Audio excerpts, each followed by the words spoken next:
Some of you, not many, are old enough to remember when the LA Weekly was a big fat newspaper. Yeah, remember?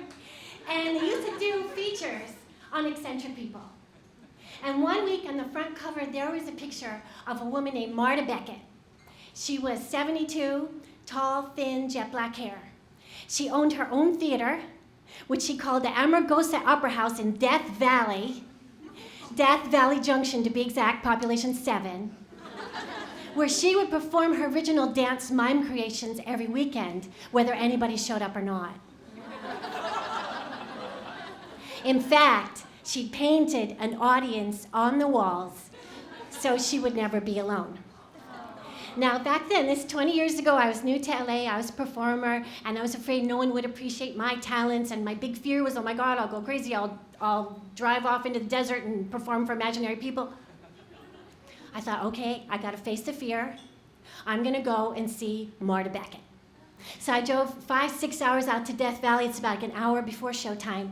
And the town was it was an abandoned gas station and a little motel that surrounded 3 sides of an overgrown square. And at the far north end of the motel, there were double doors, and above the doors, a hand-painted sign. It said, Amargosa Opera House. I pulled into the driveway, gravel drive around the square, parked my car. Mine was the only car. Didn't look like there was going to be a big crowd at the show. So I go into the hotel lobby, and there was just a woman there behind the counter. She looked about 100 years old, and she says, I'm Lori, and I came out from Vegas to get away from it all. And I thought, well, you have certainly succeeded. And I paid for my ticket and for my room. I went to my room, I showered and changed.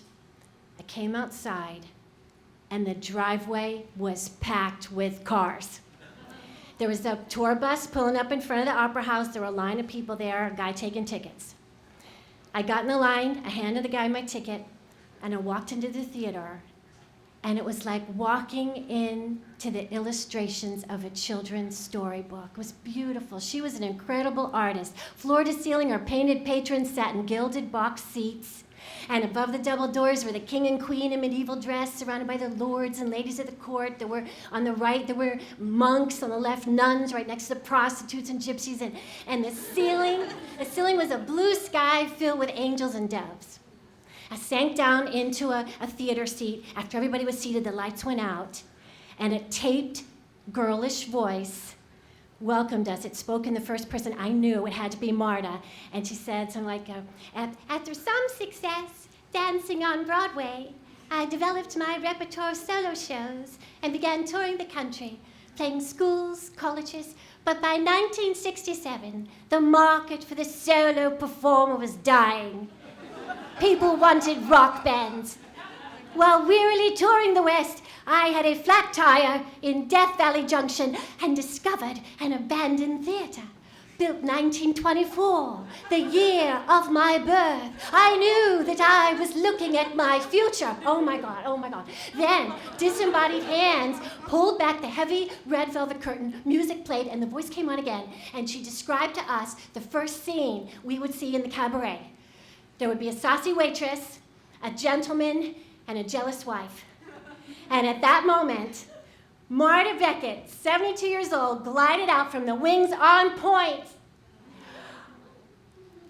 Dressed as a saucy waitress in a low-cut dress, and